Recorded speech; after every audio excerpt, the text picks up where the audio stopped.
Museveni asked Salim Saleh what they should do. So Salim Saleh then called and talked to him and said, they're all surrounded. You know, he told his brother, we are surrounded and we have no way. Breaking news wetwogerera saawa zino essimu ya President Yoweri Kaguta Museveni wamu ne Gen. Salim Saleh kigambye okubeera nga baagihakinze abaana ba National Unity Platform. Omukazi oyo gwe nkuletedde asobodde okubeera nga afulumya information. Njagala ogiwulirize with precaution kubanga mulimu information ali very vital era making sure nti no video eno gimpeera ka like bw'omaze subscribing weegatte ku mukutu gwaffe guno. Olunaku olwaleero nga bwe nkugambye abakulu bamaze ne batapinga mu phone call ya His Excellency Yoweri Kaguta Museveni kigambye okubeera nga mbu ebyabaddeyo biraga nti bano basajja abaatidde His Excellency Robert Kyagulanyi biki byagenda okuzaako kubanga ebyaddala mpaka ne kati bali munoonya bubi nnyo. Ebyo byonna bye bavuddeyo ne bagamba nti Bobi Wine tebamwetaaga nga minister abali mu nsi we yavuddeyo n'ayogera bya bulimba. Amazima gali nti His Excellency Robert Kyagulanyi is on a rook, bali mu kubeera nga bamunoonya era kigambye okubeera nga bayinza obutamufuna nga kujjako nga yasazeewo n'agamba kankomewo naye nga ebyaddala tebasobola mufuna kubanga intelligence naye gy'ayina y'amaanyi kyova n'abasirikale be mbu baakwatibwa mpaka ne kati. Sooka owulirize omukyala ng'abikunyumiza bali nkuleetedde Honorable Munyago wamu n'abalala nkugambye bonna baatidde. There was a phone call that was tapped between Museveni and Salim Saleh. This is all good news because they've realized that they have no way out. Museveni asked Salim Saleh what they should do. So Salim Saleh then called and talked to him and said, they're all surrounded. You know, he told his brother, we are surrounded and we have no way out at this moment. If we can finish the buildings that we're building, then we should be able to escape before they capture us. But I feel like they're drawing close and every day they're making an inch close to capturing us. Salim Saleh told Museveni that Kagame made a big mistake by trying to explain himself and defend himself. Salim Saleh has told Museveni that Kagame made that mistake and that they would have been able to return to Rwanda, but now they can't. They cannot return to Rwanda because Rwanda is a worse target. In fact, Kagame now sleeps in Salim Saleh's home in Uganda. Museveni also asked Salim Saleh if Egypt would buy or Egypt has accepted to buy their cows so that they don't have to worry about transporting so much of them. Actually, they are also transporting their cows now by different trucks that come to Chisozi and they're filled with cattle. Sometimes they're flying them with Uganda Airlines into Tanzania. So be prepared. They're moving their luggage or their things out of Uganda because they know that things are cracking down on them. Okay?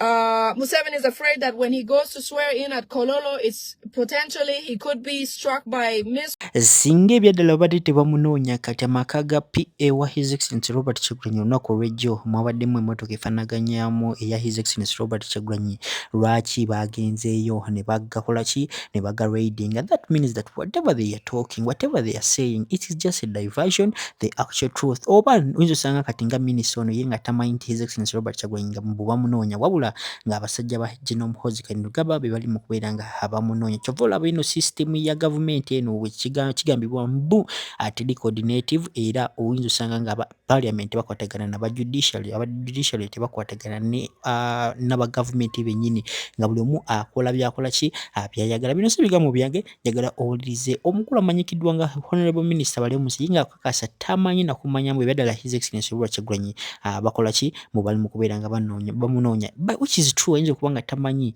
sagala tubeere awo twewuuze tugambe n'eddaata mbu amanyi ayinza okuba nga tamanyi bali nga balikola byabwe okisegere kino ekyo video ino soko kirabiriko. Why are you hunting down Bobby Wina's government?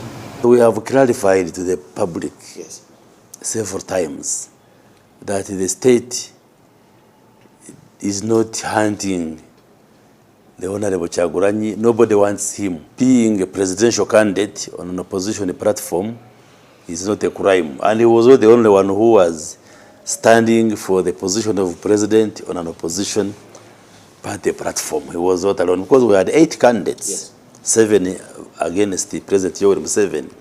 How come he's the only one on the run?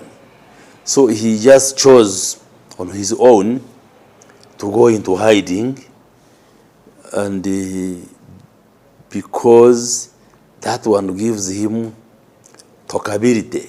We are now discussing it because he's in hiding. Maybe if he had remained home, it would be a closed chapter. Nobody would be talking about. So it is working for him. But for how long is he going to hide? So he's not hiding from government forces. He's hiding from his own shadow. People have also said he's hiding from his own supporters. Because I think they contributed resources. He can't account to them how he used whatever was raised. So that is his own problem. The state is not looking for him. If today he surfaces, he will just go back to Magere, go home. But you know, earlier on when he was still active as a musician, he introduced a vocabulary, a word in our vocabulary of Chiwani, when he sang a song of Kusiba Chiwani.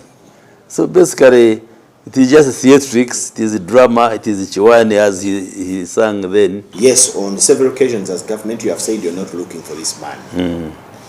But the same government, you have serious deployment at his home. The other day we had his wife complaining that she was evaded by the military, men in uniform in the night, such scenarios.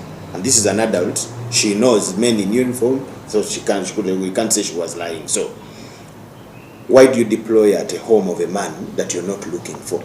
Those are two things that you need to clear. You know, the deployment at his home has nothing to do with him being wanted or not, or the security wanting to harm anybody in his house. His home is of security interest because there is intelligence information we gather. There are wrong elements in society who may want to use that home to cause public disorder. Because like I've said in several other platforms, Honorable Kyagulanyi is not ordinary. He's not an ordinary person. Yes. He has been a presidential candidate.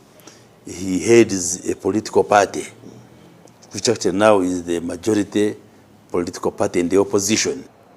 Securing his home, especially now that he's not even there, it becomes important. Because let me look at this scenario. Okay. If you left the home without any form of security, and Alright, sagala mbalwise njagala mba playing video ya Honorable Munyagwanga akunnyonnyola lwaki agamba nti His Excellency Robert Kyagulanyi ali mu katemba ne His Excellency Yoweri Kaguta Museveni. Njagala osooka omuwulize with precaution ongambe ebyaddala byayogera gye biri oba just waya zaagata. Mumbulire ebirowoozo bya mu comment section. Assalamu alaikum warahmatullahi wabarakatuh. Yenze Haji Arun omusomi w'edduwa asangibwe Bulumagi ku luguudo lw'Ejjinja nkola ku bintu ebyenjawulo ng'emuli endwadde zitawaanya abantu aba bulijjo. Nkola ku abo bonna abalina ebizibu mu mukwano. Bw'oba olina ebizibu mu mukwano jjangu gye ndi nneeyo era nsobole okumalira ensonga. Nkola ku mikisa egy'emirimu, nkola ku abo abaagala okugenda ebweru, buntu nk'okozesebwa amajiini, okozesebwa saitwani, ebyo byonna mbikolako. Osobola okozesa ennamba z'olaba ku screen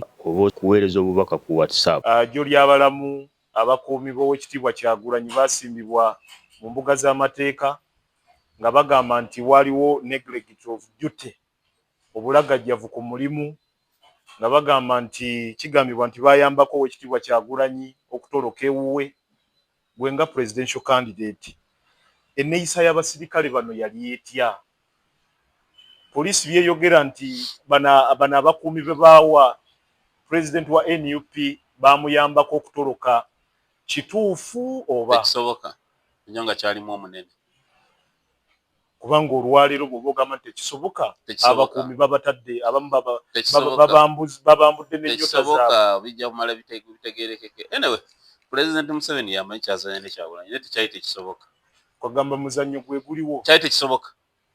Lwe twamala okulonda ng'ojja ne poliisi yo presidential candidate okudda ewaka ne wajja security bubble endala SFC n'ekwetooloola. Wali toyina bw'oyinza kutoloka nga bakukuuma. Wali tekyali tekisoboka. Nga neero poliisi yonna ne bw'ogicompromising eno tosobola. Muno Uganda kitwale nti muzanyo tekisoboka musanyo is an insider's job. Guli munda omwo. Waliwo kye bayita safe passage mu ntalo. Oyinza okusuubiza eggulu ku nsi ngenda kubanja akalulu bw'otuuka time ne bikulemerera ne bali ne bagaka exit plan. Tukufuna exit